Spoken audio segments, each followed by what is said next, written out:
إن الحمد لله نحمده ونستعينه ونستغفره ونعوذ بالله من شرور أنفسنا ومن سيئات أعمالنا من يهده الله فلا مضل له ومن يضلل فلا هادي له وأشهد أن لا إله إلا الله وحده لا شريك له وأشهد أن محمدا عبده ورسوله يا أيها الناس اتقوا ربكم الذي خلقكم من نفس واحدة وخلق منها زوجها وبث منهما رجالا كثيرا ونساء واتقوا الله الذي تساءلون به والأرحام إن الله كان عليكم رقيبا أما بعد فإن خير الحديث كتاب الله وخير الهدي هدي محمد صلى الله عليه وسلم وشر الأمور محدثاتها وكل محدثة بدعة وكل بدعة ضلالة وكل ضلالة في النار.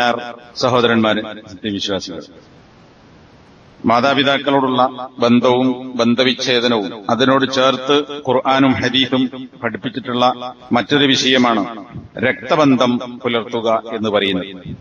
സൂറത്തുൻ നിസായിലെ 36-ാമത്തെ വചനത്തിൽ അള്ളാഹുവിനെ ആരാധിക്കുക, അവനിൽ മറ്റൊന്നിനെയും പങ്കുചേർക്കരുത് എന്ന തൗഹീദും ശിർക്കിനെ സംബന്ധിച്ച വിലക്കും പറഞ്ഞതിന് ശേഷം മാതാപിതാക്കൾക്ക് നന്മ ചെയ്യണം, അതിനോട് ചേർത്ത് വബിദിൽ ഖുർബ ഉള്ളവരോട്, അതായത് അടുത്ത കുടുംബബന്ധം ഉള്ളവരോട് നന്മ കാണിക്കണം എന്ന് അല്ലാഹു സുബ്ഹാനഹു വ തആല കൽപ്പിച്ചത് കാണാം. അതിന്റെ ശേഷം വേറെയും ഇതുപോലുള്ള ആളുകളെ കുറിച്ച് സ്ഥാപിക്കുന്നുണ്ട്. അപ്പൊ മാതാപിതാക്കളോട് അവർക്ക് നന്മ ചെയ്യുന്നതിനോട് ചേർത്ത് രക്തബന്ധക്കാരെ അല്ലാഹു എടുത്തു പറഞ്ഞിരിക്കുന്നു. സൂറത്തുൻ നിസായിലെ 1-ാമത്തെ ആയത്ത്, ഇപ്പൊ ഞാൻ തുടക്കത്തിൽ ഓതിയ യാ അയ്യുഹന്നാസു ഇത്തഖൂ റബ്ബക്കും എന്ന് തുടങ്ങുന്ന ഖുത്ബത്തുൽ ഹാജയിൽ നബി സല്ലല്ലാഹു അലൈഹി വസല്ലമ പലപ്പോഴും ഓതാറുണ്ടായിരുന്ന ആയത്ത് അവസാനിപ്പിക്കുന്നത് വത്തഖുല്ലാഹല്ലദീ തസാഅലൂന ബിഹി വൽ അർഹാം, നിങ്ങൾ ഏതൊരുത്തനെ കുറിച്ച് ചോദിച്ചുകൊണ്ടിരിക്കുന്നുവോ ആ അള്ളാഹുവിനെ നിങ്ങൾ സൂക്ഷിക്കുക. തൊട്ടുടനെ അള്ളാഹു പറയുന്നത് വൽ അർഹാമ, രക്തബന്ധങ്ങളെയും നിങ്ങൾ കാത്തു സൂക്ഷിക്കണം. തീർച്ചയായും അള്ളാഹു സുബ്ഹാനഹു വ തആല നിങ്ങൾക്കുമേൽ നിരീക്ഷണം നടത്തുന്നവനാകുന്നു. അപ്പൊ അള്ളാഹുവിനെ സൂക്ഷിക്കുന്നുണ്ടോ, അതിന്റെ മുമ്പ് പറഞ്ഞ കാര്യങ്ങളൊക്കെ ചെയ്യുന്നുണ്ടോ, രക്തബന്ധങ്ങൾ കാത്തു സൂക്ഷിക്കുന്നുണ്ടോ എന്നതൊക്കെ അള്ളാഹു നിരീക്ഷിച്ചുകൊണ്ടിരിക്കുന്നു എന്ന താക്കീതോടുകൂടിയാണ് ആ ആയത്ത് അള്ളാഹു അവസാനിപ്പിച്ചിട്ടുള്ളത്. സൂറത്തുർ റഅദിലെ 20-21 വചനങ്ങളിൽ അള്ളാഹു ചില ആളുകളെ പ്രത്യേകം എടുത്തു പറഞ്ഞുകൊണ്ട്, അതായത് ബുദ്ധിശാലികളായ ആളുകൾ ആരാണ് എന്ന് പറയുന്ന കൂട്ടത്തിൽ വല്ലദീന യസിലൂന മാ അമറല്ലാഹു ബിഹി അൻ യൂസൽ, ചേർക്കപ്പെടാൻ അള്ളാഹു അവരോട് കൽപ്പിച്ചതെന്താണോ അത് ചേർത്തുന്ന ആളുകളാകുന്നു എന്ന് പറഞ്ഞാൽ രക്തബന്ധം ചേർക്കുക എന്നത് അള്ളാഹു കൽപ്പിച്ച സംഗതിയാണ്. അത് ആ ബന്ധം നിലനിർത്തുന്ന ആളുകളാകുന്നു അവർ എന്ന് അവിടെ അള്ളാഹു വിശേഷിപ്പിച്ച് പറയുകയും ചെയ്തിരിക്കുന്നു. സൂറത്തുൽ അംഫാലിലെ 75-ാമത്തെ വചനത്തിൽ നമുക്കറിയാം, മക്കയിൽ നിന്ന് മദീനയിലേക്ക് ഹിജ്റ പോയ മുഹാജിറുകളെ മദീനയിലുള്ള അൻസാരികൾ സ്വീകരിക്കുകയും അവരുമായി സാഹോദര്യ ബന്ധം നബി സല്ലല്ലാഹു അലൈഹി വസല്ലം സ്ഥാപിക്കുകയും അനന്തരാവകാശം പോലും കൊടുക്കാൻ അൻസാരികൾ തയ്യാറാവുകയും ചെയ്ത പശ്ചാത്തലം നമുക്കറിയാം. ഈ ആയത്തിൽ അള്ളാഹു പറയുന്നത് പിന്നീട് ഹിജ്റ വിശ്വസിക്കുകയും പിന്നെ ഹിജ്റ പോരുകയും അള്ളാഹുവിന്റെ മാർഗത്തിൽ നിങ്ങൾക്കൊപ്പം ജിഹാദ് നടത്തുകയും ചെയ്തിട്ടുള്ള മുഹാജിറുകൾ, അൻസാരികളോട് പറയാണ്, ആ മുഹാജിറുകൾ ഫൗലായിക മിൻകും, അവർ നിങ്ങളിൽ പെട്ടവരാണ്. എന്നാൽ വിശ്വാസികൾ എന്നുള്ള നിലക്ക് അൻസാരികളുടെ സഹോദരന്മാർ, അവരിൽപ്പെട്ട ആളുകളാണ് മുഹാജിറുകൾ. എന്നാൽ ഈ മുഹാജിർ അൻസാരി എന്നീ രണ്ട് ബന്ധങ്ങൾക്കപ്പുറം ഉലുൽ അർഹാമി ബഅദുഹും ഔലാ ബി ബഅദിൻ, രക്തബന്ധുക്കൾ അവർ പരസ്പരം ഏറ്റവും ബന്ധപ്പെട്ടവരാകുന്നു എന്ന് അള്ളാഹു അവിടെ ഉണർത്തുന്നു. അപ്പൊ മുഹാജിറും അൻസാരിയും തമ്മിലുള്ള ബന്ധം രക്തബന്ധമല്ല, അത് വിശ്വാസപരമായ സൗഹൃദമാണ്. എന്നാൽ അള്ളാഹു പറയാൻ അതിനേക്കാൾ വലുത് രക്തബന്ധുക്കളാണ്. രക്തബന്ധുക്കൾ പരസ്പരം ഔലാ, ഏറ്റവും അടുത്തവരാകുന്നു. ഇത് അള്ളാഹുവിന്റെ ഗ്രന്ഥത്തിലുള്ളതാകുന്നു എന്ന് അവിടെ ഉണർത്തുന്നു. അപ്പൊ ഈ പറഞ്ഞ ആയത്തുകളിൽ നിന്ന് നമുക്ക് മനസ്സിലാക്കാൻ സാധിക്കും രക്തബന്ധത്തിന്റെ പ്രാധാന്യവും അതിന്റെ പ്രത്യേകതയും. ആ രക്തബന്ധം നിലനിർത്തുക എന്ന് പറയുന്നത് എത്രത്തോളം അള്ളാഹു സുബ്ഹാനഹു വ തആല ഊന്നിപ്പറഞ്ഞിട്ടുണ്ട് എന്നതും നമ്മൾ മനസ്സിലാക്കേണ്ടതുണ്ട്. നബി സല്ലല്ലാഹു അലൈഹി വസല്ലമ സഹാബികളോടും നമ്മളോടുമൊക്കെ കൽപ്പിച്ചിട്ടുള്ള ഒരു കാര്യം, പലതും പഠിക്കാൻ വേണ്ടി ഇസ്ലാം പഠിപ്പിച്ചിട്ടുണ്ട്. ഖുർആൻ പഠിക്കണം, ഹദീസ് പഠിക്കണം, ഇസ്ലാമിനെ കുറിച്ച് പഠിക്കണം, ഇതൊക്കെ പ്രോത്സാഹിപ്പിച്ചതാണ്. ആ ഇസ്ലാമിക നിയമങ്ങളുടെ കൂട്ടത്തിൽ പഠിക്കാൻ വേണ്ടി അള്ളാഹു നബി സല്ലല്ലാഹു അലൈഹി വസല്ലം നിർദ്ദേശിച്ചൊരു കാര്യം, തഅല്ലമൂ മിൻ അൻസാബിക്കും മാ തസിലൂന ബിഹി അർഹാമക്കും, നിങ്ങൾ നിങ്ങളുടെ രക്തബന്ധങ്ങളെക്കുറിച്ച്, വംശപരമ്പരയെക്കുറിച്ച് മനസ്സിലാക്കണം. അതെന്തിനാണ്? ആ പഠനം മൂലം നിങ്ങൾക്ക് നിങ്ങളുടെ രക്തബന്ധങ്ങൾ ചേർക്കാൻ സാധിക്കും, അല്ലെങ്കിൽ ചേർക്കുന്നതിന് വേണ്ടി. അപ്പോ നസബ് എന്ന് പറഞ്ഞാൽ വംശാവലി എന്നാണ്. ബാപ്പയുടെ ബന്ധുക്കൾ, അല്ലെങ്കിൽ ബാപ്പയുടെ വകയിലൂടെ വരുന്ന ബന്ധുക്കൾ, ഉമ്മയും ഉമ്മയുടെ ബന്ധത്തിലൂടെ വരുന്ന ബന്ധുക്കൾ, ഈ ആളുകൾക്കാണ് നമ്മൾ വംശാവലി, അതിനാണ് അറബിയിൽ നസബ് എന്ന് പറയുന്നത്. ഇതിനെ നിങ്ങൾ പഠിക്കണം. അപ്പൊ ബന്ധം ചേർക്കണമെങ്കിൽ ബാപ്പന്റെ ബന്ധുക്കൾ ആരാണ്, ഉമ്മയുടെ ബന്ധുക്കൾ ആരാണ്, ഉമ്മ പ്രസവിച്ചത് മൂലം ആ പ്രസവവുമായി ബന്ധപ്പെട്ട് ഉണ്ടായ ബന്ധങ്ങൾ ഏതൊക്കെയാണ്, ആ ബന്ധുക്കൾ ആരൊക്കെയാണ് എന്ന് നിങ്ങൾ മനസ്സിലാക്കണം, പഠിക്കണം. അതെന്തിനാണ്? തസിലൂന ബിഹി അർഹാമക്കും. ആ പഠനത്തിലൂടെ, അല്ലെങ്കിൽ വംശാവലി മനസ്സിലാക്കുന്നതിലൂടെ നിങ്ങൾക്ക് നിങ്ങളുടെ രക്തബന്ധങ്ങൾ ചേർക്കാൻ സാധിക്കും. അപ്പൊ ഇത് ഇസ്ലാം കൽപ്പിച്ചത് എന്തിനാണ്? ആ ബന്ധം നിലനിർത്തേണ്ടതിന്റെ പ്രാധാന്യമാണ്. ഇന്നിപ്പോ കുറച്ച് മുതിർന്ന ആളുകൾ കഴിഞ്ഞാൽ മക്കളോ പേരക്കുട്ടികളോ ഒന്നും ബാപ്പ ഉമ്മ എന്നതിനപ്പുറത്ത് വല്യാപ്പയാരാണ്, വല്യമ്മയാരാണ്, അതിന്റെ വാപ്പയാരാണ്, അതിന്റെ വല്യമ്മയാരാണ്, സഹോദരൻ ആരാണ്, സഹോദരിയാരാണ്, എളാപ്പയാര്, മൂത്താപ്പയാര്, അമ്മാവനാര്, അമ്മായിയാര്, സഹോദരപുത്രന്മാർ, സഹോദരിപുത്രന്മാർ, ഇവരാര് എന്നതൊന്നും പലർക്കും പിടിപാടില്ലാത്തത് കൊണ്ട് തന്നെ ആ ബന്ധങ്ങൾ നിലനിർത്താൻ സാധിക്കുന്നില്ല. അപ്പൊ നബി സല്ലല്ലാഹു അലൈഹി വസല്ലം നിർദ്ദേശം ഇത് പഠിക്കണമെന്നാണ്. അപ്പൊ പഠിക്കണമെങ്കിൽ മക്കൾക്ക് പേരക്കുട്ടികൾക്കും ആര് പഠിപ്പിച്ചു കൊടുക്കണം? ബാപ്പയും വല്യാപ്പയും വല്യമ്മയും ഉമ്മയും ഒക്കെ പഠിപ്പിച്ചു കൊടുക്കണം. പഠിപ്പിച്ചെങ്കിലേ ഈ ബന്ധം നിലനിൽക്കുകയുള്ളൂ. ഇന്ന് കാരണവർമാർ മരിക്കുന്നതോടുകൂടി ഇത്തരം ബന്ധങ്ങൾ അസ്തമിച്ചു പോവുകയാണ്. ഇനി ബന്ധുക്കളിൽപ്പെട്ട ആളുകൾ ഇവർ എന്നെ കുടുംബക്കാരാണെന്ന് ഇങ്ങോട്ട് പറഞ്ഞാൽ കേൾക്കുന്ന കുട്ടികളും പേരക്കുട്ടികളും മേലോട്ട് വെക്കും. കാരണം എന്താ? ഓൽക്കറിയില്ല, പഠിച്ചിട്ടില്ല, ആരും പഠിപ്പിച്ചിട്ടില്ല. അതുകൊണ്ട് തന്നെ കുടുംബ ബന്ധങ്ങൾ എന്ന് പറയുന്നത് ഒരു തലമുറയിൽ മാത്രം നിലനിൽക്കുകയും അതോടുകൂടി അവസാനിച്ചു പോവുകയും ചെയ്യുന്നു. അതിന്റെ ബാക്കിയുള്ള ആളുകളിലേക്ക് അത് പകരുന്നില്ല എന്നത് ഈ കാര്യം പഠിക്കാത്തത് കൊണ്ടുള്ള, നബിയുടെ നിർദ്ദേശം പാലിക്കാത്തതുകൊണ്ടുള്ള കാര്യമാണ് എന്ന് നമ്മൾ മനസ്സിലാക്കണം. ഇപ്പറഞ്ഞതിൽ നിന്ന്, നസബ് എന്ന് പറഞ്ഞതിൽ നിന്നും റഹിമ് എന്ന് പറഞ്ഞതിൽ നിന്നും ആരെയാണ് ബന്ധുക്കൾ അല്ലെങ്കിൽ രക്തബന്ധുക്കൾ എന്നതുകൊണ്ട് ഉദ്ദേശിക്കുന്നത് എന്ന് നമ്മൾ പ്രത്യേകം മനസ്സിലാക്കേണ്ടതുണ്ട്. ഖുർആനിൽ സൂറത്തുൽ ഫുർഖാനിൽ നിങ്ങൾക്കിടയിൽ അള്ളാഹു നസബും സിഹ്റും സ്ഥാപിച്ചിരിക്കുന്നു എന്ന് പറഞ്ഞത് കാണാം. നസബ് എന്ന് പറഞ്ഞാൽ പ്രസവത്തിലൂടെ ഉണ്ടാകുന്ന ബന്ധങ്ങൾ. സിഹ്ർ എന്ന് പറഞ്ഞാൽ സ്വാദാണ്, സിഹറല്ല, സിഹ്ർ, അല്ല, സ്വാദ്, അത് കെട്ടുബന്ധമാണ്. അപ്പോ ബാപ്പ ഉമ്മ അതിലൂടെ ഉണ്ടായിത്തീരുന്ന എന്ന് പറഞ്ഞാൽ ബാപ്പ വല്യാപ്പ മേലോട്ട്, ഉമ്മ വല്യമ്മമാർ, അതുപോലെ തന്നെ മക്കൾ പേരക്കുട്ടികൾ, പിന്നെ ബാപ്പയുടെ ഉമ്മയുടെ സഹോദരന്മാർ സഹോദരിമാർ എന്ന് പറഞ്ഞാൽ എളാപ്പ മൂത്താപ്പ ഇളയമ്മ പിന്നെ മൂത്തമ്മ, പിന്നെ സഹോദരന്മാർ സഹോദരിമാർ അവരുടെ മക്കൾ, അമ്മാവന്മാർ ഇളയമ്മ എളാപ്പ മൂത്താപ്പ ഇവരുടെ ഒക്കെ മക്കൾ. ഇതൊക്കെ ഈ പറയുന്ന നസബ് എന്ന് പറയുന്നതിൽ പെടും. കാരണം പ്രസവവുമായി ബന്ധപ്പെട്ട് ഉണ്ടാകുന്ന ബന്ധങ്ങളാണ്. ഇതാണ് രക്തബന്ധങ്ങൾ എന്ന് പറയുന്നത്. അപ്പൊ ഒരു സംശയം ഉണ്ടാവും, കെട്ടുബന്ധങ്ങൾ അതും ഈ പറയുന്ന രക്തബന്ധുക്കൾ എന്ന് പറയുന്നതിൽ പെടില്ലേ? ഇപ്പോ അളിയൻ ഭാര്യന്റെ ആങ്ങള, അല്ലെങ്കിൽ പെങ്ങളെ കല്യാണം കഴിച്ചവൻ, അങ്ങനെ രണ്ടു അളിയും വിളിക്കല്ലോ. പിന്നെ അമ്മോശൻ അമ്മായി അവരുടെ ബന്ധുക്കൾ, അമ്മോശന്റെ വാപ്പ അമ്മായിന്റെ വാപ്പ, അല്ലെങ്കിൽ അവരുടെ അനുജന്മാർ ജ്യേഷ്ഠന്മാർ എളാപ്പമാർ മൂത്താപ്പമാർ, ഈ പറയുന്നതൊന്നും രക്തബന്ധുക്കൾ എന്ന് പറയുന്നതിൽ പെടൂല. കാരണം അത് കെട്ടുബന്ധമാണ്, വിവാഹത്തിലൂടെ ഉണ്ടായ ബന്ധങ്ങളാണ്. ഭാര്യയുടെ വാപ്പ എളാപ്പ മൂത്താപ്പ സഹോദരി സഹോദരന്മാർ അമ്മായി അതൊക്കെ അവളുടെ രക്തബന്ധുക്കളാണ്. അത് ഭർത്താവുമായി ബന്ധമില്ല. ഭർത്താവിന്റെ ബാപ്പ ഉമ്മ വല്യപ്പ വല്യമ്മ സഹോദരൻ സഹോദരി ഇളയമ്മ മൂത്തമ്മ അമ്മാവൻ അമ്മായി അവരുടെ മക്കൾ അതൊക്കെ അവന്റെ ബന്ധുക്കളാണ്. രണ്ടും കൂടി കൂട്ടിക്കുഴയുന്നില്ല. അത് ഭർത്താവിന്റേത് ഭർത്താവിൽ പരിമിതപ്പെടുന്നു, ഭാര്യയുടേത് ഭാര്യയിൽ പരിമിതപ്പെടുന്നു. അപ്പൊ കെട്ടുബന്ധത്തിലൂടെയുള്ള ബന്ധുക്കൾ രക്തബന്ധം നിലനിർത്തുക എന്ന് പറയുന്നതിൽ ഉൾപ്പെടുന്നില്ല. കാരണം രണ്ടും രണ്ടായി തന്നെ ഖുർആൻ പഠിപ്പിച്ചിട്ടുണ്ട്. ഹദീസിലും പരാമർശം അങ്ങനെയാണ്. അതിന്റെ ഭാഷാപരമായ അർത്ഥം അതാണ്. ഇനി പണ്ഡിതന്മാരോട് ഇതിനെ സംബന്ധിച്ച് കെട്ടുബന്ധത്തിൽ ഭർത്താവിന്റെ വീട്ടുകാരുമായുള്ള ബന്ധമോ അല്ലെങ്കിൽ ഭാര്യയുടെ വീട്ടുകാരുമായി ഭാര്യമാരുമായുള്ള ബന്ധമോ പുലർത്തുക എന്ന് പറയുന്നത്, അല്ലെങ്കിൽ മുറിച്ചു കളയുക എന്ന് പറയുന്നത് രക്തബന്ധം ചേർക്കുക അല്ലെങ്കിൽ രക്തബന്ധം മുറിക്കുക എന്ന് പറയുന്നതിൽ ഉൾപ്പെടുമോ എന്ന ചോദ്യത്തിന് ഇല്ല എന്നാണ് പണ്ഡിതന്മാർ ഈ ആയത്തുകളും ഹദീസുകളും വെച്ച് മറുപടി നൽകിയിട്ടുള്ളത്.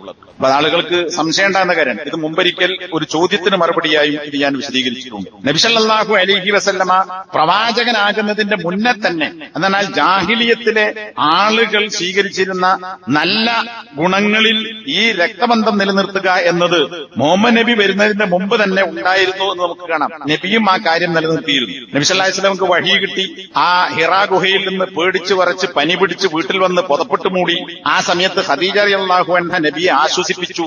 ആ കൂട്ടത്തിൽ നമുക്ക് കാണാം, ഖല്ല വല്ലാഹി മാ യുഹ്സിക അല്ലാഹു അബദ, ഇല്ല അങ്ങനെ ഉണ്ടാവുകയില്ല, അള്ളാഹുവാണ് സത്യം. അതായത് എനിക്ക് എന്നെ കുറിച്ച് പേടി തോന്നി എന്ന് നബി വന്ന് പറയുമ്പോ ഖദീജ റളിയല്ലാഹു അൻഹ പറയാണ്, അള്ളാഹുവാണ് സത്യം, ഒരിക്കലും അള്ളാഹു നിന്നെ നിന്ദിക്കുകയില്ല. കാരണം എന്താ? ഇന്നക ലതസിലുർ റഹിം, നിങ്ങൾ രക്തബന്ധം പുലർത്തുന്നവനാകുന്നു. വേറെയും ചില കാര്യങ്ങൾ പറയുന്നു, നമ്മുടെ വിഷയവുമായി ബന്ധപ്പെട്ട് മാത്രം പറയാം. അപ്പൊ ഒന്നാമത് പറയുന്ന വിഷയം എന്താ?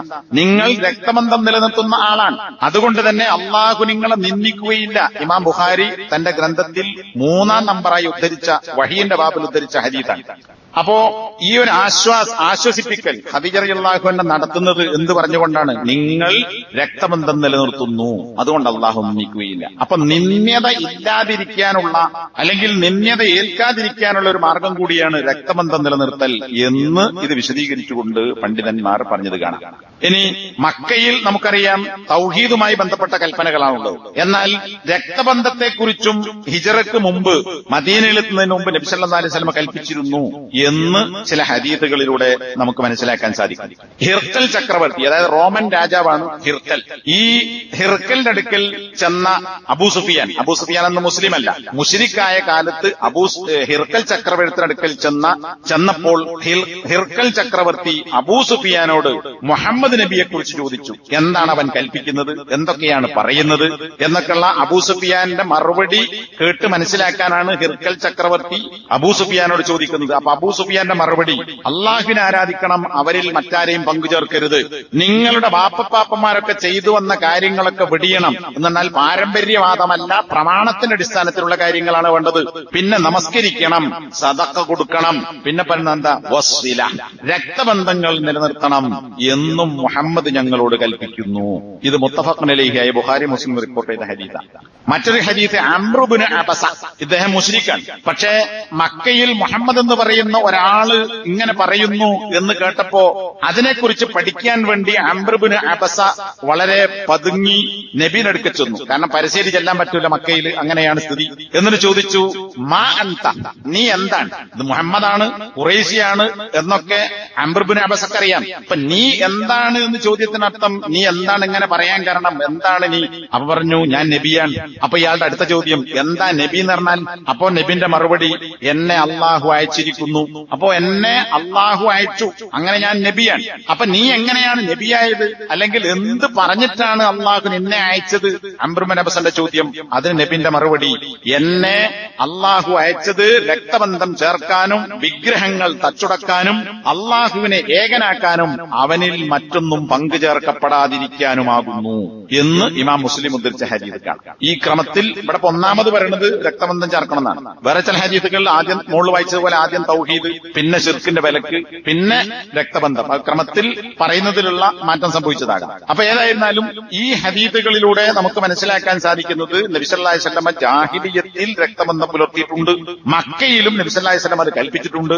അതുപോലെ നമുക്കറിയാം, അന്തിർ അശീറത്തക്കൽ അഖറബീൻ, നിന്റെ അടുത്ത ബന്ധുക്കൾക്ക് താക്കീത് നൽകുക എന്ന സൂറത്ത് ശുആറയിലെ ആയത്ത് അവതരിച്ച് സ്വകാര്യ പ്രബോധനം നിർത്തി ആളുകളോട് ഇത് പറയണം എന്ന കൽപ്പന വന്നപ്പോൾ നബി സല്ലല്ലാഹു അലൈഹി വസല്ലം സഫാ കുന്നിൽ കയറി, തവാഫ് തുടങ്ങുന്ന സ്ഥലം, ആ കുന്നിൽ കയറി വിളിച്ചു പറഞ്ഞു. ഇന്ന് കാണുന്ന ബിൽഡിങ്ങോ കെട്ടിടങ്ങളൊന്നുമില്ല, അവിടെ കയറി നിന്ന് വിളിച്ചാൽ ചുറ്റുവട്ടത്തുള്ള ആളുകളൊക്കെ കേൾക്കും.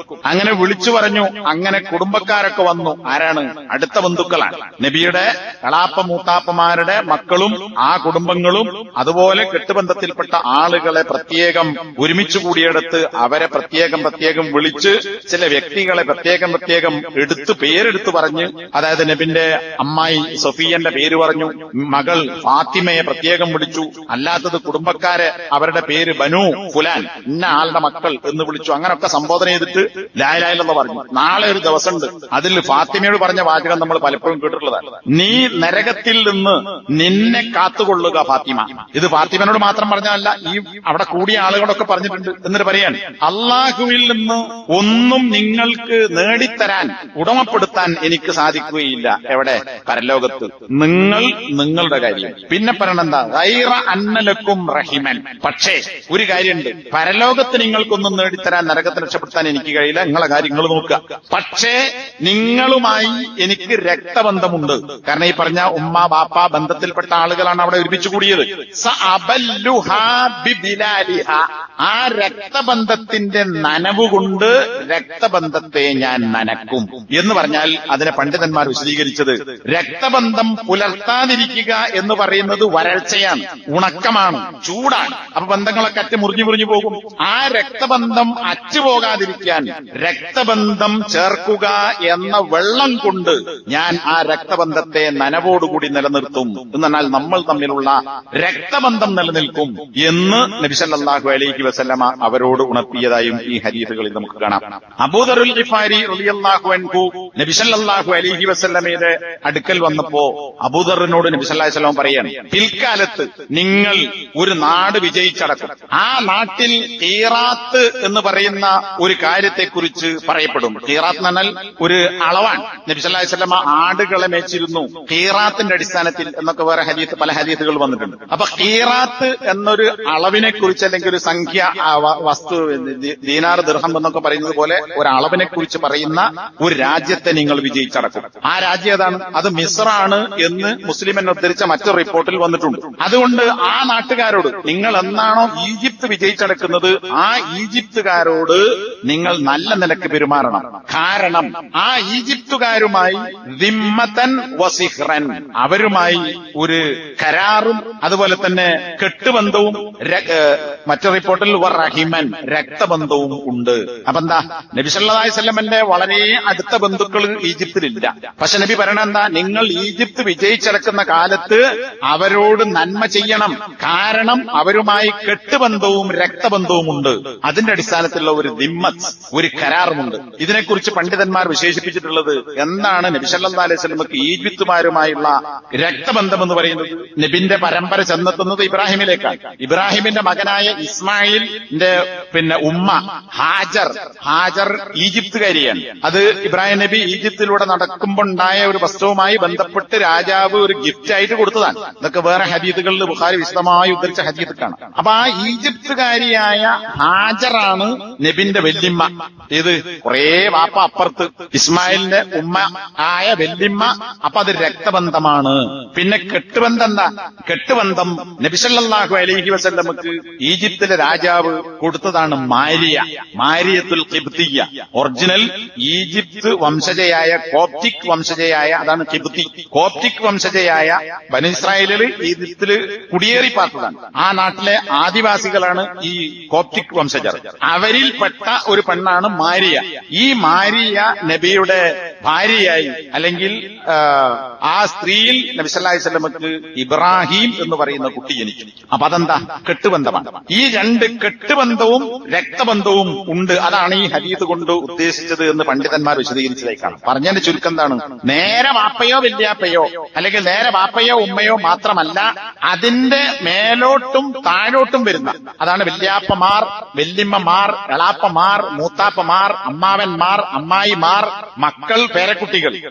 തൊട്ടടുത്തത് മാത്രമല്ല, തൊട്ട താഴെ മാത്രമല്ല, അതിന്റെ അപ്പുറവും ഇപ്പുറമുള്ള മേലോട്ടും താഴോട്ടൊക്കെയുള്ള എല്ലാം ഈ രക്തബന്ധുക്കൾ എന്ന് പറയുന്നതിൽ പെടും. അപ്പൊ വാപ്പന്റെ വല്യാപ്പ, വാപ്പന്റെ എളാപ്പ, ഉമ്മന്റെ വല്യാപ്പ, എളാപ്പ, അമ്മായി, ഇനി താഴോട്ട് പോയാലും അങ്ങനെ തന്നെ. അപ്പൊ ഇത് ഈ ഹദീസ് വിശദീകരിച്ചുകൊണ്ട് പണ്ഡിതന്മാർ പറഞ്ഞതായി നമുക്ക് കാണാൻ സാധിക്കും. ഇനി ഇതിന്റെ ഗൗരവം സൂചിപ്പിക്കുന്ന ഒരു ഹദീസ് ബുഖാരി മുസ്ലിം റിപ്പോർട്ട് ചെയ്ത് നമുക്ക് കാണാം. നബി സല്ലല്ലാഹു അലൈഹി വസല്ലം പറഞ്ഞു, അർറഹിമു മുഅല്ലഖത്തുൻ ബിൽ അർശി. അർശ് അള്ളാഹുവിന്റെ സിംഹാസനം. അള്ളാഹുവിന്റെ സൃഷ്ടികളിൽ അർശ് അള്ളാഹിന്റെ സൃഷ്ടിയാണ്. അള്ളാഹുവിന്റെ സൃഷ്ടികളിൽ ഏറ്റവും മേലെയുള്ള സൃഷ്ടിയത അത് അർശാണ്. ആ അർശിന്റെ മീതെയാണ് അള്ളാഹുവിന്റെ കുർസി. ആയത്തുൽ കുർസി സൂറത്തുൽ ബഖറയിലെ 255-ാമത്തെ ആയത്ത് നമ്മൾ പലപ്പോഴും കേട്ടതും പഠിച്ചതും മനസ്സിലാക്കിയും ചൊല്ലിക്കൊണ്ടിരിക്കുന്നതൊക്കെയാണ്. അപ്പോ ആ അർശെന്ന് പറയുന്ന അള്ളാഹുവിന്റെ സൃഷ്ടികളിൽ ഏറ്റവും മേലെയുള്ള ഉന്നതിയിലുള്ള ആ സൃഷ്ടിയാകുന്ന അർശിനോട് ബന്ധിപ്പിക്കപ്പെട്ടതാണ് രക്തബന്ധം എന്ന് പറയുന്നത്. എന്തിനാണ് ഇങ്ങനെ നബി സല്ലല്ലാഹു അലൈഹി വസല്ലം വിശദീകരിച്ച് പറഞ്ഞത്? ആ രക്തബന്ധം അത് ഏറ്റവും മേലെയാണ്, അർശുമായി ബന്ധപ്പെട്ടതാണ്. അതിന്റെ മഹത്വവും പ്രാധാന്യവും പഠിപ്പിക്കാൻ വേണ്ടിയാണ്. എന്നിട്ട് നബി സല്ലല്ലാഹു അലൈഹി വസല്ലം പറഞ്ഞു, തഖൂലു, ഈ അർശിൽ തൂക്കിയിടപ്പെട്ട രക്തബന്ധം പറഞ്ഞുകൊണ്ടിരിക്കും, മൻ വസലനി വസലഹുല്ലാഹ്. അപ്പൊ രക്തബന്ധം എന്ന് പറഞ്ഞാൽ എന്തെങ്കിലും സാധനമാണോ? അല്ല, അതൊരാശയമാണ്. ആശയത്തെ അതിന് രൂപം നൽകിക്കൊണ്ടുള്ള പ്രയോഗങ്ങൾ ഖുർആനിലും ഹദീസിലൊക്കെ കാണാം, പ്രത്യേകിച്ച് പരലോകവുമായി ബന്ധപ്പെട്ടതിൽ കാണാം. അപ്പൊ ഈ രക്തബന്ധം, അർശിൽ തൂങ്ങി നിൽക്കുന്ന രക്തബന്ധം അള്ളാഹുവിനോട് പറയും, ഞാനുമായി ആര് ബന്ധം ചേർക്കുന്നുവോ അവനുമായി അള്ളാഹു ബന്ധം ചേർക്കും. ഞാനുമായുള്ള ബന്ധം ആര് മുറിച്ചു കളയുന്നുവോ അവനുമായുള്ള ബന്ധം അള്ളാഹു മുറിച്ചു കളയും. അപ്പോ അള്ളാഹുവിന്റെ ബന്ധം നമ്മളുമായി ഉണ്ടാകണമെങ്കിൽ അർശിൽ തൂങ്ങിക്കിടക്കുന്നു എന്ന് നബി പഠിപ്പിച്ച ആ രക്തബന്ധം ചേർക്കാൻ നമ്മൾ തയ്യാറാകണം. എങ്കിലേ അള്ളാഹുവിന്റെ ബന്ധം നമുക്കുണ്ടാവുകയുള്ളൂ. രക്തബന്ധം മുറിച്ചു കഴിഞ്ഞാൽ അള്ളാഹുവും അവനുമായുള്ള ബന്ധം മുറിച്ചു കളയും. കാരണം നമ്മൾ ചെയ്ത തെറ്റെന്താ? രക്തബന്ധം മുറിച്ചു. അപ്പൊ ചേർക്കുന്നതിന്റെ പ്രാധാന്യവും മുറിച്ചു കളയുന്നതിന്റെ ശിക്ഷയും ഇതിലൂടെ നമുക്ക് മനസ്സിലാക്കാൻ സാധിക്കും. മറ്റൊരു ഹദീസിൽ, ഇതൊക്കെ ബുഖാരിയും മുസ്ലിമും റിപ്പോർട്ട് ചെയ്ത മുത്തഫഖുൻ അലൈഹി ഹദീസുകൾ, നേരത്തെ നമ്മൾ അയൽവാസികളുമായുള്ള ബന്ധത്തെക്കുറിച്ച് മുമ്പ് വിശദീകരിച്ചിട്ടുണ്ട്. അവരെ ആദരിക്കേണ്ടതും ബഹുമാനിക്കേണ്ടതും. ആ ഹദീസ് തുടങ്ങുന്നതന്നെ എന്താ? ആരെങ്കിലും അള്ളാഹുവിലും പരലോകത്തിലും വിശ്വസിക്കുന്നുവെങ്കിൽ അയൽവാസിയെ ആദരിക്കട്ടെ. പിന്നെ പറയാൻ അവിടെ ഈ വാചകം വീണ്ടും ഓരോന്നിന്റെ കൂടെയും ആവർത്തിക്കുന്നു എന്നുള്ളത് കൂടി ഇതിന്റെ പ്രാധാന്യമാണ്. തുടക്കത്തിൽ ആരെങ്കിലും അള്ളാഹുവിലും പരലോകത്തിലും വിശ്വസിക്കുന്നുവെങ്കിൽ എന്ന് പറഞ്ഞിട്ട് 2-3 കാര്യം പിന്നെ പറയല്ല. പിന്നെന്താണ്? അള്ളാഹുവിലും പരലോകത്തിലും വിശ്വസിക്കുന്നുവെങ്കിൽ ഫൽയസിൽ റഹിമഹു, അവൻ അവന്റെ രക്തബന്ധം ചേർത്തുകൊള്ളട്ടെ. അപ്പോ അള്ളാഹുവിലും പരലോകത്തിലും വിശ്വസിക്കുക എന്ന് പറയുന്നത് ഈമാൻ കാര്യങ്ങളിൽ പെട്ടതാണ്.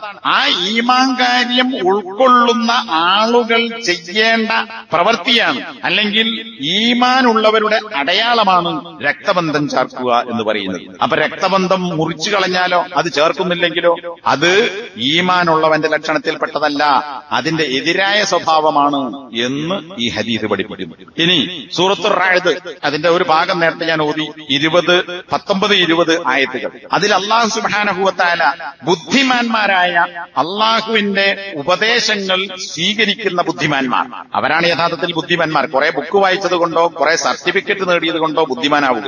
അള്ളാഹുവിന്റെ ഉപദേശങ്ങളും ദീനിന്റെ കൽപ്പനകളും ഉൾക്കൊള്ളുന്ന ബുദ്ധിമാന്മാർ, അങ്ങനെ ബുദ്ധിയുള്ളവരെ അള്ളാഹുവിന്റെ ഉത്ബോധനം സ്വീകരിക്കുകയുള്ളൂ. എന്നിട്ട് അള്ളാഹു പറയാണ്, അല്ലദീന യൂഫൂന ബിഅഹ്ദില്ലാഹ്, അള്ളാഹുവിനോട് ചെയ്ത കരാറുകൾ പാലിക്കുന്നവരാകുന്നു ബുദ്ധിമാന്മാർ. വലാ യൻഖുദൂനൽ മീസാഖ, അള്ളാഹുവിനോട് ചെയ്തിട്ടുള്ള കരാറുകൾ ലംഘിക്കാത്തവരുമാകുന്നു. അപ്പൊ കരാർ പാലിക്കുന്ന, കരാർ ലംഘിക്കാത്ത ഇവരാണ് യഥാർത്ഥത്തിൽ ബുദ്ധിമാന്മാർ. തുടർന്ന് അള്ളാഹു പറയുന്നത്, അള്ളാഹു ചേർത്താൻ പറഞ്ഞ കാര്യങ്ങൾ ചേർത്തുന്നവർ എന്ന് പറഞ്ഞാൽ രക്തബന്ധം ചേർത്താൻ അള്ളാഹു കൽപ്പിച്ചിട്ടുണ്ട്. ആ രക്തബന്ധം ചേർക്കുകയും എന്നിട്ട് തങ്ങളുടെ റബ്ബിനെ പേടിക്കുകയും പരലോകത്തുണ്ടാകുന്ന മോശപ്പെട്ട വിചാരണയെ പേടിക്കുകയും ചെയ്യുന്നവർ അവരാകുന്നു ബുദ്ധിമാന്മാർ. അപ്പോ അള്ളാഹുവിനുള്ള കരാർ പാലിക്കുന്നില്ല, രക്തബന്ധം പുലർത്തുന്നില്ല, അതാരാ ചെയ്യുക? ഓന് ബുദ്ധിയില്ല. കാരണം എന്താ? അവൻ അള്ളാഹുവിനെ പേടിക്കുന്നില്ല, പരലോകത്തെ വിചാരണയെ അവൻ ഭയപ്പെടുന്നില്ല. ഇതൊന്നുമില്ലാത്തവൻ ബുദ്ധിയില്ലാത്തവനാണ്. പറഞ്ഞതിന്റെ ചുരുക്കം, ബുദ്ധിമാന്റെ അടയാളമാകുന്നു അവൻ അള്ളാഹു കൽപ്പിച്ച ഈ രക്തബന്ധം നിലനിർത്തുക എന്ന് പറയുന്നത്. അപ്പൊ നമ്മൾ വലിയ സൂത്രക്കാരും വലിയ ബുദ്ധിമാന്മാരും ഒക്കെ ആയിരിക്കും. നമ്മളെ പണി എന്താ? എങ്ങനെയൊക്കെ രക്തബന്ധങ്ങൾ അറുക്കാനുണ്ടോ, മുറിക്കാനുണ്ടോ, അല്ലെങ്കിൽ അത് നിലനിർത്താതെ എങ്ങനെ ഒഴിവായി പോകാം, അതിനുള്ള തന്ത്രങ്ങളാണ് മനുഷ്യൻ പലപ്പോഴും ആലോചിച്ചുകൊണ്ടിരിക്കുന്നത്. കാരണം ഭൗതികമായ പ്രത്യേകിച്ച് നേട്ടങ്ങളൊന്നും അതുപോലെ കിട്ടിക്കൊള്ളുന്നില്ല. പ്രത്യേകിച്ച് സപ്പോർട്ടോ കാര്യങ്ങളോ പിന്തുണയോ അല്ലെങ്കിൽ പേരോ പ്രശസ്തിയോ ഒന്നും കിട്ടൂല. അത് കിട്ടണമെങ്കിൽ പുറത്തുള്ള കുറെ കാര്യങ്ങൾ ചെയ്യണം. അപ്പോഴാണ് പേരും പ്രശസ്തിയൊക്കെ ഉണ്ടാകുക. എന്നാൽ ഈ കാര്യം മനസ്സിലാക്കുകയും അതനുസരിച്ച് രക്തബന്ധം നിലനിർത്തുകയും ചെയ്യുന്നവരാണ് യഥാർത്ഥ ബുദ്ധിമാന്മാർ എന്ന് വിശുദ്ധ ഖുർആനിലൂടെയും അല്ലാഹു സുബ്ഹാനഹു വ തആല നമ്മെ പഠിപ്പിക്കുകയുണ്ടായി. ആ ബുദ്ധിമാന്മാരിൽ ഉൾപ്പെട്ട് യഥാർത്ഥ ബന്ധം ചേർക്കുന്ന ആളുകളായി ജീവിക്കാൻ അല്ലാഹു നമുക്ക് തൗഫീഖ് നൽകി അനുഗ്രഹിക്കുമാറാകട്ടെ. അൽഹംദുലില്ലാഹ് വസല്ലല്ലാഹു അലാ മുഹമ്മദ് അല്ലദീ ബല്ലഗ റിസാലത വഅദ്ദൽ അമാന. നേരത്തെ മനസ്സിലാക്കിയതുപോലെ രക്തബന്ധം ചേർത്തുക എന്ന് പറയുന്നത് മറ്റൊരു ലക്ഷ്യത്തിനും വേണ്ടിയാകരുത്, ഇങ്ങോട്ട് കിട്ടാൻ വേണ്ടിയാകരുത്, ഒരു ഉപകാരവും പ്രതീക്ഷിച്ചുകൊണ്ടാകരുത്. മറിച്ച് രക്തബന്ധം നിലനിർത്തുക എന്നുള്ളത് വളരെ ഗൗരവത്തിൽ നേരത്തെ മനസ്സിലാക്കിയതുപോലെ കൽപ്പിക്കപ്പെട്ട, പ്രോത്സാഹിപ്പിക്കപ്പെട്ട, പ്രതിഫലം പറയപ്പെട്ട, ഇല്ലെങ്കിൽ ശിക്ഷ പറയപ്പെട്ട ഒരു വിഷയമാണ്. നബി സല്ലല്ലാഹു അലൈഹി വസല്ലമ വളരെ കൃത്യമായി പഠിപ്പിച്ചു ആരാണ് കുടുംബബന്ധം ചേർത്തുന്നവൻ. ലൈസൽ വാസിലു ബിൽ മുകാഫിഇ, പ്രത്യുപകാരം ചെയ്യുന്നവൻ അല്ലെങ്കിൽ അത് പ്രതീക്ഷിക്കുന്നവൻ അവൻ രക്തബന്ധം ചേർക്കുന്നവനല്ല. അപ്പോ കുടുംബക്കാരായിട്ടുള്ള ബന്ധം നമ്മൾ മുറിക്കുന്നപ്പോഴാണ്. ഓൻ്റെ കല്യാണം നടന്നു, എന്നെ കല്യാണം വിളിച്ചിട്ടില്ല, ഓന്റെ വീട്ടിൽ അറവ് നടത്തി, ഓനോപനൊക്കെ കൊടുത്തു, എനിക്ക് തന്നിട്ടില്ല, അല്ലെങ്കിൽ എന്നോട് അവൻ ലോക്യം പറയുന്നില്ല, എന്നെ കാണുമ്പോൾ അവൻ ചിരിക്കുന്നില്ല, അതുകൊണ്ട് ഞാൻ അങ്ങോട്ടും വേണ്ട. എന്നാൽ എനിക്ക് അവൻ തന്നിരിക്കുന്നു, ഒരു പൊതി ഇറച്ചി കിട്ടി, അല്ലെങ്കിൽ എന്നെ കല്യാണത്തിന് വിളിച്ചു, എന്നെ കാണുമ്പോൾ വലിയ സ്നേഹം പ്രകടിപ്പിച്ചു, എന്നാൽ അങ്ങോട്ടും കൊടുക്കുക. അതാണല്ലോ ഇങ്ങോട്ട് കിട്ടിയതിന് അങ്ങോട്ട് പ്രത്യുപകാരം, അതാണ് മുകാഫഅത്ത് എന്ന് പറയുന്നത്. അപ്പൊ അങ്ങനെ പ്രത്യുപകാരമായി ചെയ്യുന്നവൻ രക്തബന്ധം ചേർക്കുന്നവനല്ല.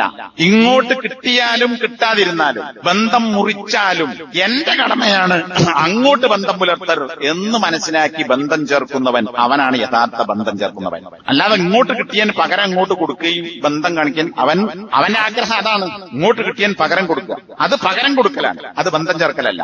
അപ്പൊ ഇങ്ങോട്ട് കല്യാണത്തിന് വിളിക്കാത്ത ബന്ധുവിനെ നമ്മുടെ കല്യാണത്തിന് അവൻ എങ്ങോട്ട് വിളിക്കണം, നമ്മളെ വിളിച്ചിട്ടില്ലെങ്കിൽ. ഇങ്ങോട്ട് തരാത്തവന് അങ്ങോട്ട് കൊടുക്കണം, ഇങ്ങോട്ട് ചിരിക്കാത്തവനോട് അങ്ങോട്ട് ചിരിക്കണം, ഇങ്ങോട്ട് ബന്ധം ചേർത്താത്തവന്റെ വീട്ടിലേക്ക് അങ്ങോട്ട് ചെല്ലണം. അങ്ങനെ ബന്ധം പുലർത്തുക, അതിന്റെ ഏതൊക്കെ വശങ്ങളുണ്ടോ പല നിലക്കും അങ്ങനെ ചെയ്യുന്നവനാണ് രക്തബന്ധം ചേർക്കുന്നവൻ. വലാകിന്നൽ വാസില അല്ലദീ ഇദാ ഖുതിഅത് റഹിമുഹു വസലഹ. അപ്പൊ പ്രത്യുപകാരത്തിനല്ല, മറിച്ച് രക്തബന്ധം ചേർത്തുക എന്ന് പറഞ്ഞാൽ രക്തബന്ധം മുറിക്കപ്പെട്ടാൽ, വിച്ഛേദിക്കപ്പെട്ടാൽ അത് ചേർക്കുന്നവനാണ് രക്തബന്ധം ചേർക്കുന്നവൻ. ഇങ്ങോട്ട് ബന്ധം മുറിച്ചവനോട് അങ്ങോട്ട് ബന്ധം ചേർക്കുക. ഈ ഹദീസ് വിശദീകരിക്കേണ്ടതില്ല. ഇങ്ങനെ നമ്മളൊന്ന് ആലോചിച്ച് നോക്കൂ, നമ്മളിൽ എത്ര പേർ ബന്ധം ചേർക്കുന്നു, ഏതൊക്കെ ആളുകളുമായി. നേരത്തെ പറഞ്ഞ രക്തബന്ധം എന്ന് പറയുന്ന വൃത്തത്തിൽപ്പെടുന്ന ആളുകളോട്, എത്ര കുടുംബങ്ങളോട്, എത്ര ആളുകളോട് നമ്മൾ മിണ്ടാതെ സംസാരിക്കാതെ ഒരു നന്മയും ചെയ്യാതെ പിണങ്ങി നടക്കുന്നു. കാരണം എന്താ? ഒന്നുമില്ല, ഇങ്ങോട്ട് ചെയ്യില്ല എന്നതാണ്. അപ്പൊ ഇങ്ങോട്ട് കിട്ടിയാൽ അങ്ങോട്ട് നമ്മൾ കൊടുക്കെങ്കിൽ അത് രക്തബന്ധം ചേർക്കലല്ല, കിട്ടിയത് തിരിച്ചു കൊടുക്കലാണ്. ഇങ്ങോട്ട് മുറിച്ചവനോട് അങ്ങോട്ട് ബന്ധം ചേർക്കുന്നവനാണ് യഥാർത്ഥ ബന്ധം ചേർക്കുന്നവൻ എന്ന് നബി സല്ലല്ലാഹു അലൈഹി വസല്ലം വളരെ കൃത്യമായി പഠിപ്പിക്കുകയുണ്ടായി. അപ്പൊ നമ്മൾ വളരെ ഗൗരവത്തിൽ ഒരു പരിശോധന നടത്തി, തെറ്റുണ്ടെങ്കിൽ തിരുത്തി അള്ളാഹുവിന്റെ അടുക്കൽ നാളെ ചോദ്യം ചെയ്യപ്പെടുന്ന വളരെ ഗൗരവപ്പെട്ട ഒരു വിഷയത്തെ സംബന്ധിച്ച് നമ്മൾ ആഴത്തിൽ പഠിക്കുകയും ഉൾക്കൊള്ളുകയും ചെയ്യേണ്ടതുണ്ട്. അബൂദറുൽ ഗിഫാരി റളിയല്ലാഹു അൻഹുവിനോട് നബി സല്ലല്ലാഹു അലൈഹി വസല്ലമ ചില കാര്യങ്ങൾ ഉപദേശിച്ചു. കുറെ കാര്യങ്ങളുണ്ട്, അതിന്റെ ഇടക്ക് ഒറ്റൊന്ന് നമ്മളെ വിഷയമായി ബന്ധപ്പെട്ടത് ഔസാനി അൻ അസില റഹിമി വ ഇൻ അദ്ബറത്. രക്തബന്ധം എന്ന് പറയുന്നത് മുന്നോട്ട് വരാതെ അത് പിന്നോട്ട് പോയാൽ ആ ബന്ധം ചേർക്കാൻ എന്നോട് നബി വസിയത്ത് ചെയ്തു. അപ്പോ രക്തബന്ധം നമ്മുടെ അടുക്കിലേക്ക് ഇങ്ങോട്ട് വരികയാണ്. കളാപ്പ വരുന്നു, മൂത്താപ്പ വരുന്നു, അമ്മായി വരുന്നു, മൂത്തമ്മ വരുന്നു, അമ്മാവൻ വരുന്നു, എന്നാൽ അങ്ങോട്ട് ചേർക്കല്ല. ഇങ്ങോട്ട് വരാതെ പിന്തിരിഞ്ഞു പോയ ബന്ധത്തിലേക്ക് അങ്ങോട്ട് ചെന്ന് ബന്ധം ചേർക്കാൻ നബി എന്നോട് ഉപദേശിച്ചു എന്ന് അബൂദറുൽ ഗിഫാരി റളിയല്ലാഹു അൻഹു പറഞ്ഞതായി ഈ ഹദീസിൽ നമുക്ക് കാണാം. ഒരാൾ വന്നുകൊണ്ട് നബി സല്ലല്ലാഹു അലൈഹി വസല്ലമയോട് ചോദിക്കാൻ, എനിക്ക് ബന്ധമുണ്ട്, എന്നാൽ രക്തബന്ധുക്കളായ ആളുകളുണ്ട്. ഇതൊക്കെ നമുക്കുണ്ടാകുന്ന വിഷയങ്ങളാണ്. അപ്പൊ നമ്മൾ ശരിക്കും മനസ്സിലാക്കണം, നബിന്റെ ചോദ്യം നമ്മളെയും ബാധിക്കുന്നതാണ്, നമ്മുടെ പ്രശ്നമാണ്. എനിക്ക് രക്തബന്ധുക്കളുണ്ട്, ആ രക്തബന്ധുക്കളോട് ഞാൻ അങ്ങോട്ട് ബന്ധം ചേർക്കുന്നു, പക്ഷേ അവർ എന്നോട് ബന്ധം മുറിക്കുന്നു. നമ്മൾ അങ്ങോട്ട് ചെല്ലും, ഇങ്ങോട്ട് വിളിക്കും, പക്ഷേ നമ്മളെ വിളിക്കൂല, നമ്മളടുത്തേക്ക് വരൂല. അതാണ്, നമ്മൾ അങ്ങോട്ട് ചേർത്താലും ഇങ്ങോട്ട് ബന്ധം മുറിക്കുന്നു, അങ്ങോട്ട് ചിരിച്ചാൽ ഇങ്ങോട്ട് ചിരിക്കൂല, കാണും ചിലപ്പോ അങ്ങോട്ട് കൊണ്ട് തെറ്റിപ്പോകും. ഞാൻ അവർക്ക് നന്മ ചെയ്യുന്നു, പക്ഷേ അവർ ഇനി എന്നോട് തിന്മ ചെയ്യുന്നു. അല്ലെ, നമ്മളൊക്കെ ആലോചിച്ച് നോക്കി, നമ്മളെ കുടുംബത്തിൽ ഇങ്ങനെ പ്രശ്നങ്ങളുണ്ടോ? നമുക്കുള്ള അതേ പ്രശ്നമാണ് ഒരു സഹാബി വന്നിട്ട് ചോദിക്കുന്നത്. ഞാൻ അങ്ങോട്ട് ബന്ധം ചേർത്താൽ ഇങ്ങോട്ട് ബന്ധം മുറിക്കുന്നു, ഞാൻ അങ്ങോട്ട് നന്മ ചെയ്താൽ എന്നോട് ഇങ്ങോട്ട് തിന്മ ചെയ്യുന്നു. ഞാൻ അവരോട് വിവേകം കാണിക്കുന്നു, എന്നാൽ അവർ എന്നോട് അവിവേകം കാണിക്കുന്നു. അങ്ങോട്ട് നല്ല വിവേകത്തോട് പെരുമാറിയാൽ ഇങ്ങോട്ട് തിരിച്ച് ചീത്ത അല്ലെങ്കിൽ മോശം പെരുമാറ്റം, അവിവേകത്തിന്റെ ജഹിലിന്റെ പ്രവർത്തനങ്ങൾ എന്നോട് കാണിക്കുന്നു. അപ്പൊ നബിന്റെ മറുപടി എന്താ? നീ പറഞ്ഞത് പ്രകാരമാണ് കാര്യമെങ്കിൽ നീ അവരെ ചൂടുള്ള വെണ്ണീർ തീറ്റിക്കുകയാണ്. തീയില്ലാത്ത വെണ്ണീരല്ല, തീക്കട്ടല്ല, പക്ഷെങ്കിൽ ചൂടുണ്ട്. ചൂടുള്ള വെണ്ണീർ അവരെ നീ തീറ്റിക്കുകയാകുന്നു. നീ ഈ അവസ്ഥയിൽ തന്നെ തുടരുന്ന കാലത്തോളം അവർക്കെതിരിൽ അള്ളാഹുവിൽ നിന്ന് നിനക്കൊരു സഹായി ഉണ്ടായിക്കൊണ്ടേയിരിക്കും. ഇങ്ങനെ തന്നെ പോയിക്കോ. അവരിങ്ങനൊക്കെ ചെയ്താലും അവരുമായുള്ള ബന്ധം നീ മുറിക്കണ്ട. നീ ഇപ്പൊ ചെയ്യുന്ന കാര്യങ്ങളൊക്കെ അങ്ങോട്ട് ചെയ്യുക. എങ്കിൽ അള്ളാഹുവിൽ നിന്ന് ഒരു ലഹീർ, ഒരു സഹായി നിനക്ക് എന്നും ഉണ്ടാകും. ഇത് നബിന്റെ വാഗ്ദാനാണ്, അള്ളാഹുവിന്റെ വഹി അനുസരിച്ചുള്ള വാഗ്ദാനാണ്. അപ്പൊ ആ ഒരു കാര്യം, അള്ളാഹുവിന് വെക്കുന്ന ഒരു സഹായി നമുക്കുണ്ടാകണോ എങ്കിൽ ഇങ്ങോട്ട് മുറിച്ചവനോട് അങ്ങോട്ട് നമ്മൾ ചേർക്കുക. ഇങ്ങോട്ട് വരാത്തവന്റെ വീട്ടിലേക്ക് അങ്ങോട്ട് പോവുക. എന്നിട്ട് നമ്മളെ വീട്ടിലേക്ക് വന്ന് ഭക്ഷണം കഴിക്കാത്തവന്റെ അവന്റെ വീട്ടിൽ പോയിട്ട് ഏതാനും ഭക്ഷണം കഴിക്കുക. അങ്ങനെ വന്നാൽ സ്വാഭാവികമായിട്ടും മാറിക്കോളും. അപ്പോ അള്ളാഹുവിൽ നിന്ന് സഹായം കിട്ടും. പിന്നെന്താണ് ഇവിടെ ചൂടുള്ള വെണ്ണീർ വീട്ടിക്കുക എന്ന് പറഞ്ഞാൽ? ഇതിനെ പണ്ഡിതന്മാർ വിശദീകരിച്ചത് ചൂടുള്ള വെണ്ണീർ വീട്ടിക്കുകയാണ് എന്ന് പറഞ്ഞാൽ ഇങ്ങോട്ട് ബന്ധം മുറിച്ചവനോടും നീ അങ്ങോട്ട് ബന്ധം ചേർക്കുക എന്ന് പറയുന്നത് നല്ല ഒരു പ്രവർത്തനമാണ്. എന്നിട്ടും അവൻ ബന്ധം മുറിക്കുന്നുവെങ്കിൽ അവനെ നീ ചൂടുള്ള വെണ്ണീർ വീറ്റിക്കുകയാണ് എന്ന് പറഞ്ഞാൽ നിന്റെ ഈ പ്രവർത്തനം മൂലം അവൻ അതിന്റെ വേദനയും ശിക്ഷയും അവനെ നീ തീറ്റിപ്പിക്കുകയാകുന്നു. ഇങ്ങനൊക്കെ ചെയ്തിട്ടും ബന്ധം മുറിക്കുന്നവൻ കൂടുതൽ ശിക്ഷ ഉണ്ടാവും. ആ ശിക്ഷക്കനുസരിച്ച് കൂടുതൽ വേദന അനുഭവിക്കേണ്ടി വരും. അപ്പൊ ചൂടുള്ള വെണ്ണീർ തൊള്ളേൽക്കാൻ എന്താ? ഈ അവസ്ഥ വേദന കൊണ്ട് അവൻ ഉണ്ടായിത്തീരും. ദുനിയാവിലുണ്ടാവും, പരലോകത്തിലുണ്ടാവും. ആ താക്കീതാണ് നബി സല്ലല്ലാഹു അലൈഹി വസല്ലം അല്ലെങ്കിൽ ഈ ഉദാഹരണത്തിലൂടെ നബി സല്ലല്ലാഹു അലൈഹി വസല്ലം കാര്യം പഠിപ്പിക്കുകയുണ്ടായി. അപ്പോ ഇതൊക്കെ വളരെ വ്യക്തമായ കാര്യങ്ങളാണ്. അല്ലാഹു സുബ്ഹാനഹു വ തആല ഇത്തരം യഥാർത്ഥ ബന്ധങ്ങൾ നിലനിർത്തുന്ന ആളുകളിൽ നമ്മെ എല്ലാവരെയും അല്ലാഹു ഉൾപ്പെടുത്തി അനുഗ്രഹിക്കുമാറാകട്ടെ. റബ്ബന ആതിനാ ഫിദ്ദുനിയ ഹസന വഫിൽ